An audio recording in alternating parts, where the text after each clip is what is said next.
sejam muito bem-vindos. O Grande Debates está no ar. No programa de hoje, nós vamos falar sobre um assunto que tem trazido muitas dúvidas ao povo brasileiro: as reformas trabalhista e previdenciária. Quais os benefícios que essas reformas podem trazer no curto e longo prazo? Qual o impacto na economia do nosso país? E o porquê disso está sendo feito agora?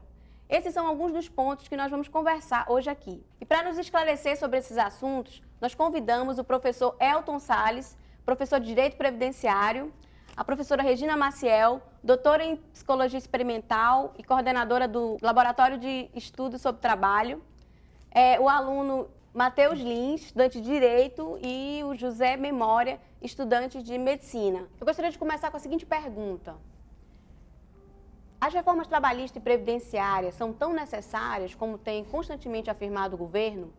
E quais os pontos que vocês consideram realmente necessários? Bem, muito obrigado, primeiramente, pelo convite para debater temas tão importantes. Agora, preliminarmente, como você me perguntou, se há necessidade de ser feita agora, penso eu que deva haver muita serenidade, muita calma, porque é uma reforma que mexe com a vida das pessoas. E principalmente a previdenciária, que mexe com a vida de pessoas que estão vulneráveis, porque quem se beneficia da previdência é aquele trabalhador que está incapacitado de trabalhar por uma enfermidade incapacitante, ou aquele que cumpriu um tempo de contribuição ou a idade mínima exigida para que seja afastado, se assim o quiser, do trabalho. Então mexe no momento em que o trabalhador está mais vulnerável. Então nós temos que ter muita serenidade, muita calma, até porque, por mais paradoxal que seja, foram retiradas do orçamento, foi retirado do orçamento da Seguridade Social, desde a época do então presidente Fernando Henrique Cardoso, o que se chama de DRU, ou DRU, Desvinculação das Receitas da União. O que é isso? De um orçamento que deveria servir tão só para custear a Seguridade Social, se retirava 20% para outras finalidades. E foi emblemático o fato de que o então presidente Temer, na primeira hora, aumentou esse percentual de 20% para 30%. Ora, se nós estamos vivenciando no discurso do governo de que há crise na Previdência, há crise na saúde, e na saúde é uma verdade incontestável, vide o que a mídia divulga. Como é que eu retiro mais 10% desse orçamento para utilizar para outros fins? E quero, por outro lado, implementar uma reforma para angariar mais receita.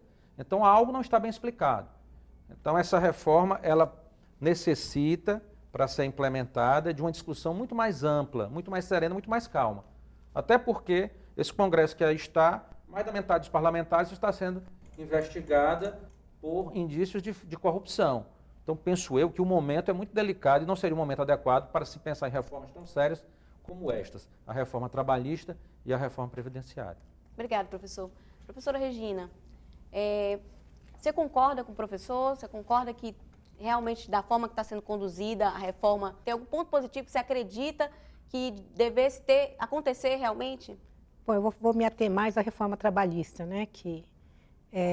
Eu acho que nesse momento não precisaria, né? Eu concordo com o professor que seria necessário, sim, haver uma certa modernização da nossa legislação, na medida em que o tempo passa, o trabalho muda, então é preciso, de fato, haver uma reformulação, mas não nesse momento em que nós temos, né, uma vulnerabilidade política, vamos colocar assim, né, e que isso não está sendo discutido, ou não foi discutido da forma como deveria.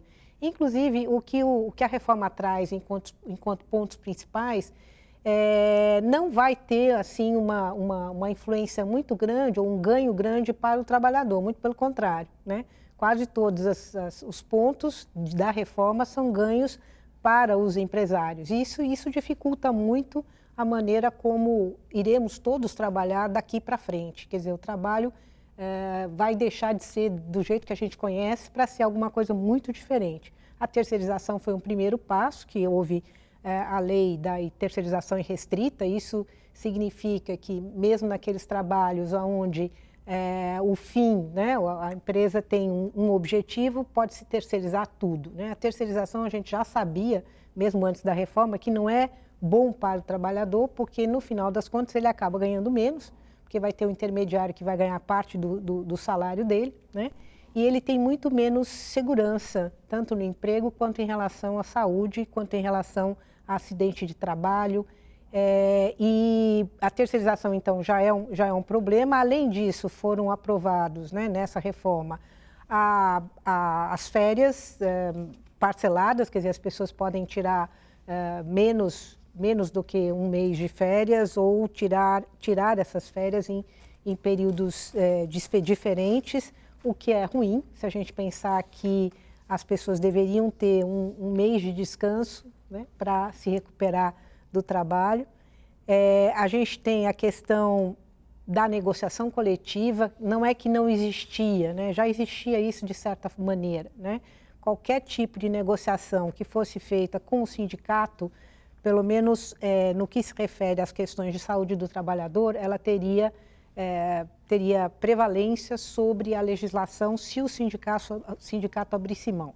O problema é que agora isso virou algo irrestrito pela reforma, né? Ou seja, a negociação ela terá um poder maior do que a legislação, ela está em cima da legislação. Isso significa que o trabalhador vai ter que,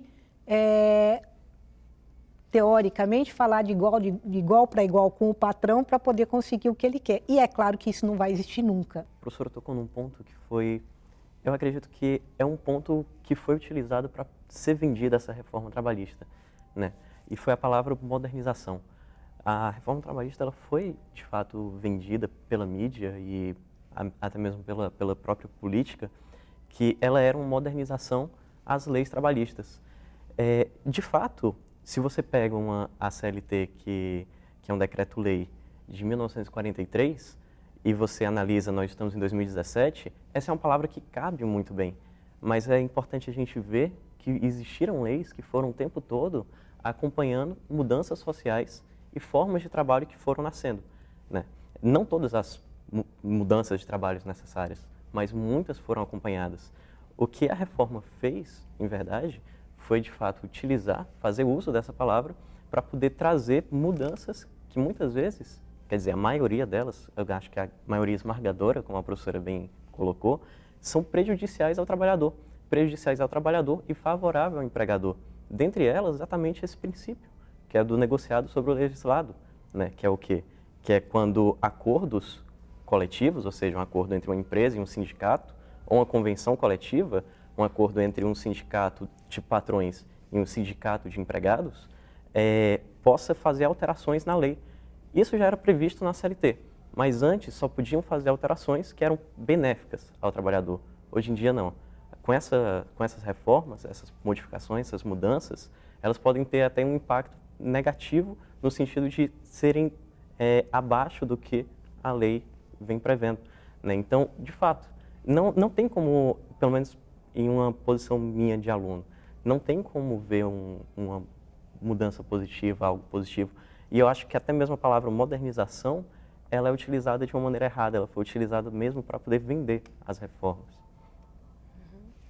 Isso está acontecendo em vários países, né? Essas reformas trabalhistas, elas estão acontecendo em vários países da Europa. E como é que vocês veem isso? Como é que vocês veem, já que é algo tão ruim, por que todos os países estão adotando isso?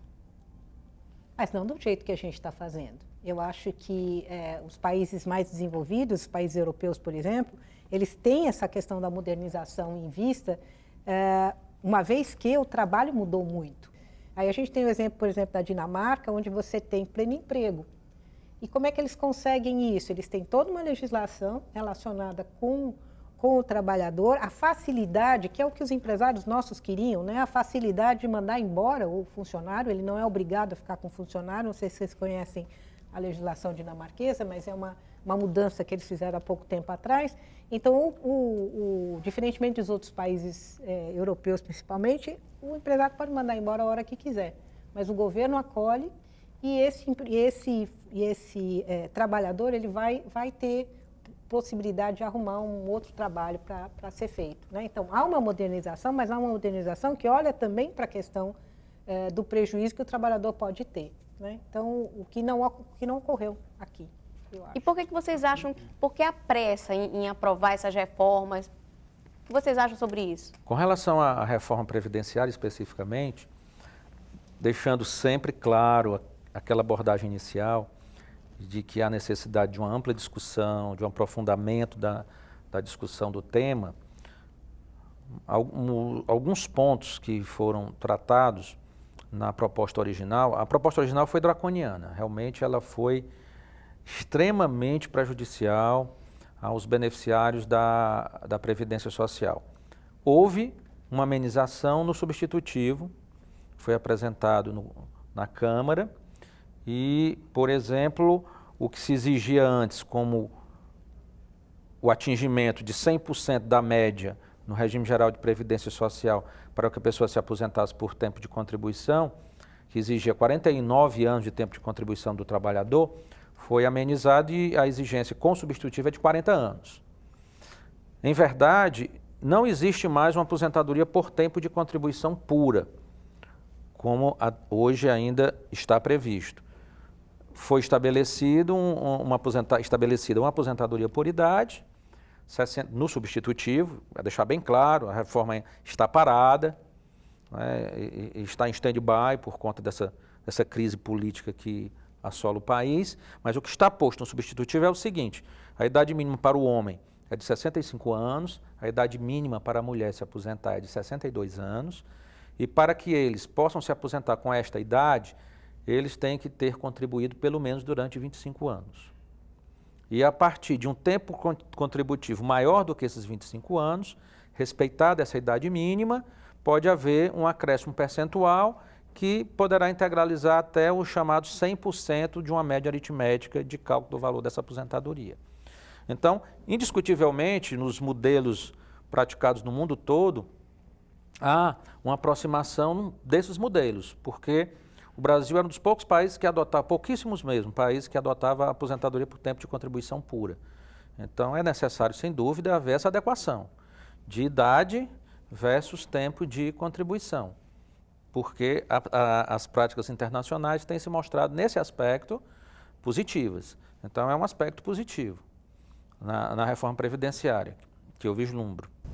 A reforma previdenciária, ela resolve a questão do déficit ou vai ter que ser tomada outras medidas para resolver essa situação? Veja bem, pelos dados que têm sido anunciados, a cada ano a despesa previdenciária aumenta na ordem de 4,5%. E isso tem a ver com vários fatores, porque nada está dissociado desta outra realidade que inclusive atinge o trabalhador em plena atividade laborativa. À medida que o trabalhador, por exemplo, se fragiliza no trabalho, há uma quantidade maior de auxílios-doença requeridos, há uma quantidade maior de aposentadorias por invalidez concedidas. Então, isso tem muita ligação. Agora, é fato que a despesa aumenta também por conta do envelhecimento da população, de uma melhor qualidade de vida da população brasileira. Então, isso vai gerando uma relação mais apertada entre quem contribui e quem recebe benefício. Agora, vários aspectos que existem hoje no Brasil que envolvem a Previdência Social, elas representam efetivamente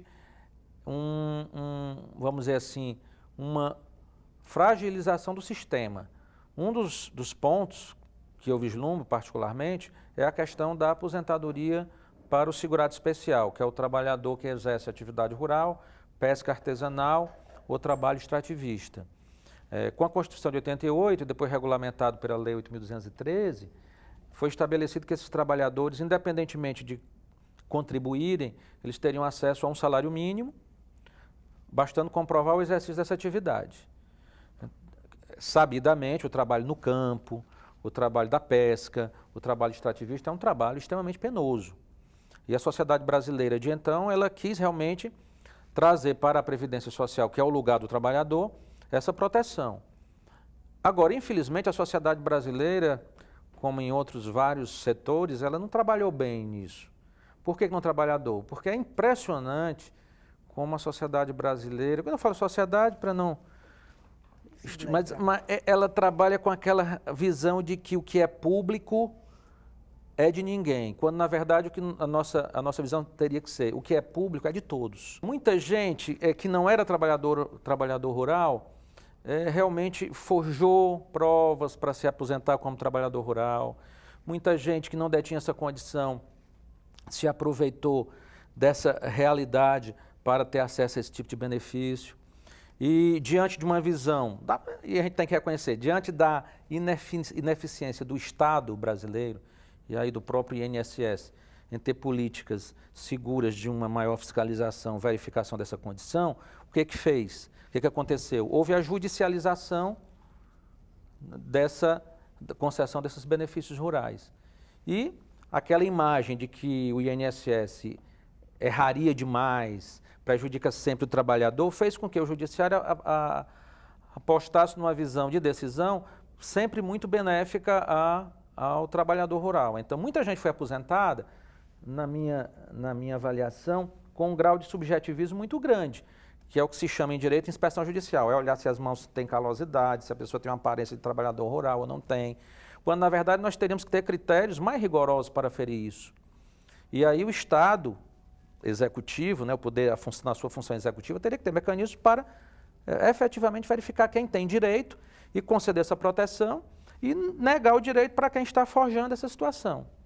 E, infelizmente, muitas instituições, inclusive, embarcaram nessa facilitação da concessão de prova a esse tipo de trabalhador. Professora, do lado do empregador. Do lado do empregador facilitou muito as coisas, né? Facilitou a questão da jornada de trabalho. Bom, jornada de trabalho hoje pode ser discutida, não é mais necessário ser 8 horas de trabalho, né? Ele pode ser contratar o trabalhador. Mas aí ele vai ter direito a 36 horas de descanso, né? 12 por 12, né? Teoricamente. 12 por 36. Mas isso é bem teoricamente, porque na verdade o que acabou acontecendo é que o trabalhador vai ter uma perda inclusive financeira, porque ele não mais receberá, por exemplo, como era antigamente, em dobro toda vez que ele trabalhasse fora do horário de trabalho dele, ou no trabalho noturno e essas coisas todas. Vão deixar de existir, né? Então, para o trabalhador é uma perda, para o empresário é ótimo. Olha que maravilha, né? A questão do intervalo para o almoço, né? Então, pode diminuir? Não precisa de 1 hora, pode ser meia hora, para quê, né? Ficar tanto tempo para... No mínimo meia hora, né, de descanso mínimo, agora. Agora é só meia hora, antigamente era mais tempo. Então, isso é bom para o empresário, ele vai ter mais tempo de trabalho. Eles alegam que eles se sentiam inseguros, né? Que eles precisavam ter uma legislação que protegesse, né, o aumento do investimento deles, a contratação, que eles precisavam ter uma segurança, né? Que isso serviria, essa mudança da legislação serviria para dar uma segurança para o empregador voltar a investir. É isso que o governo coloca, né? Para que a economia volte a crescer, que o país saia dessa crise. Né? O que você acha disso? Isso é a alegação que se faz, mas eu não acho que isso seja verdade. Eu acho que nós temos tido, né, com o passar do tempo, uma diminuição do trabalho produtivo, né? Esse é um fenômeno que vem ocorrendo, eu não sou economista, mas que vem ocorrendo em função desse tipo de mudança que a gente teve e que as pessoas acham que é muito melhor você investir no mercado financeiro do que investir no trabalho produtivo. Então, o trabalho industrial, o trabalho produtivo, ele vem diminuindo no Brasil e não é de hoje, né? Há muito tempo. Para se voltar a produzir nesse país, eu não acho que é só o custo do trabalho que está envolvido aí. Porque o que eles dizem o empresário não investe no trabalho produtivo porque o custo do trabalho é muito alto. Eu não acho que é só isso, né? Tem outras coisas que estão envolvidas aí que não estão sendo vistas, que precisariam ser vistas para que, de fato, houvesse, né, um retorno desse trabalho produtivo no Brasil. Que também nunca, vamos e venhamos, nunca foi lá essas coisas, né? Então, a gente fez algumas escolhas não muito boas no passado e a gente vem sofrendo com isso desde então.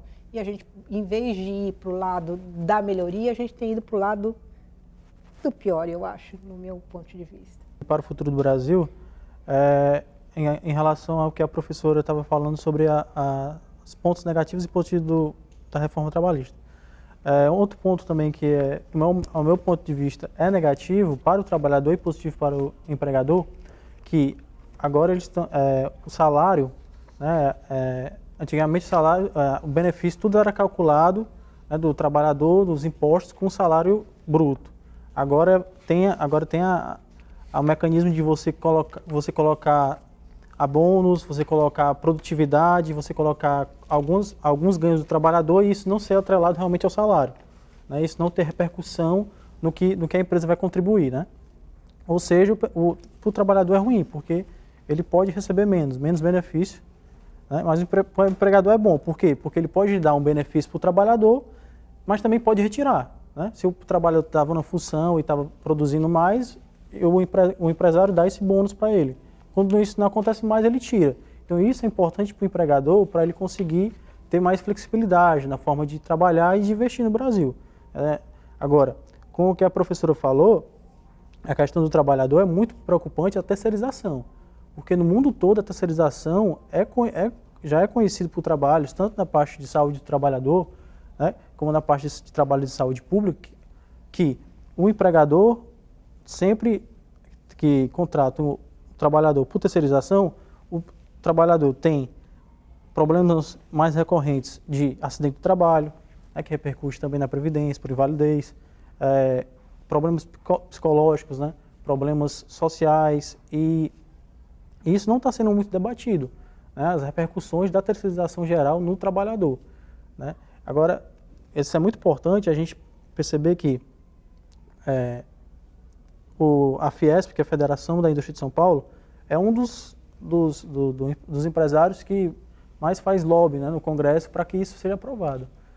Dizendo que o custo, conhecido custo Brasil, sempre é o custo da mão de obra, que é muito caro, que o contratar e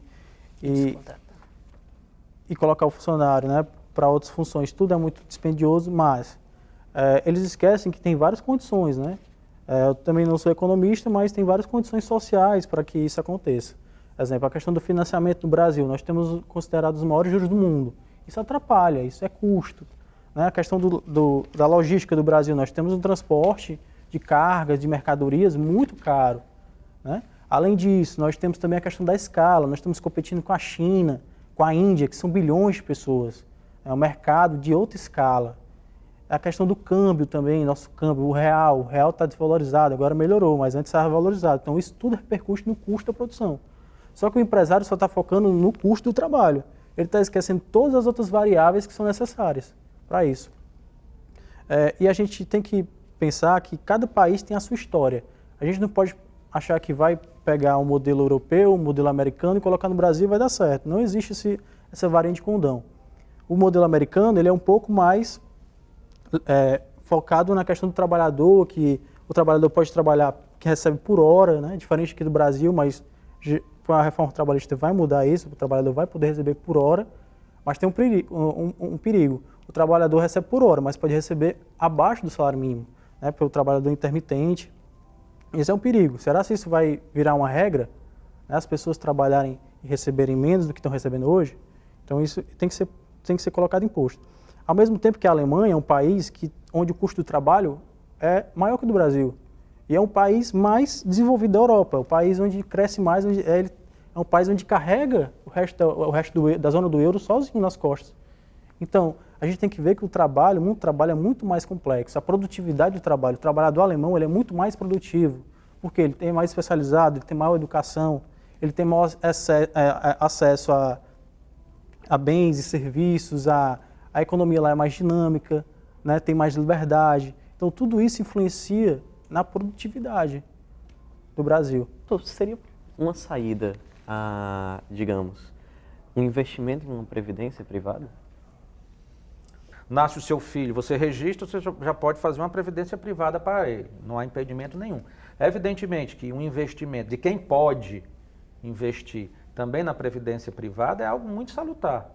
Porque agora o importante é que você não acabe, não extinga, não prejudique a previdência pública. Porque na verdade a previdência pública ela gera proteção para quem? Ou para quem mais necessita. É quem justamente não tem condição de contratar uma previdência privada. Queria saber se vocês veem, para os dois, né, a pergunta, se vocês veem alguma orientação externa, de uma política econômica externa nesse cenário de reformas. Eu acho que com certeza, eu acho que a ideia, de novo, né, é o Brasil seguir uma linha que vem de outros países, né, eu acho que a gente já teve essa influência há um tempo atrás, a gente não parou de tê-la, eu acho que continua da mesma forma, né? E acho que tem uma outra coisa que o José Memória falou sobre a Fiesp, né? Eu sou paulistana, e acho que tem uma coisa que o empresário brasileiro é muito complicado, que é esse espelho, ele se espelha no americano, né? Então ele acha que aquilo é uma maravilha e que a gente deveria ser como é o modelo americano. O modelo americano, de fato, ele tem todas essas coisas que nós estamos trazendo agora, né? Mas isso é lá para eles, porque eles também têm uma história diferente, eles têm uma experiência diferente, eles têm outro tipo de visão em termos de trabalho, outro tipo de visão em termos de vida, que não é o nosso caso aqui, né? Nós não temos a mesma cultura e nós não temos o mesmo dinheiro, vamos colocar assim, a gente não tem o mesmo desenvolvimento que eles tiveram lá e a gente não tem a mesma, até diria assim, a criatividade que eles tiveram durante um período que fez com que eles se tornassem o que eles se tornaram, né? Então, eu acho muito complicado a gente, como diz o José Memória, a gente trazer um modelo de fora e tentar colocar aqui, porque isso não vai funcionar. Então, acho que se você está me perguntando se ideologicamente tem alguma coisa a ver, eu acho que é por aí, né? Essa ideia de que a gente tem que copiar o que, teoricamente, está lá, então, principalmente o modelo americano. Eu também não tenho dúvidas que há um referencial ideológico de mercado financeiro, de sistema financeiro, que envolve isso. É fortalecimento, sem dúvida, da previdência privada. É muito, assim, eu digo assim, é muito interessante. Por exemplo, o então secretário de Previdência do Ministério Ministério da Previdência, agora Ministério da Ação Social e Agrário, se reunir para discutir a reforma previdenciária. Se reuniu com vários representantes de instituições financeiras. E não se reuniu com ninguém que representasse os trabalhadores, que são os destinatários dessa proteção. É uma coisa estranha.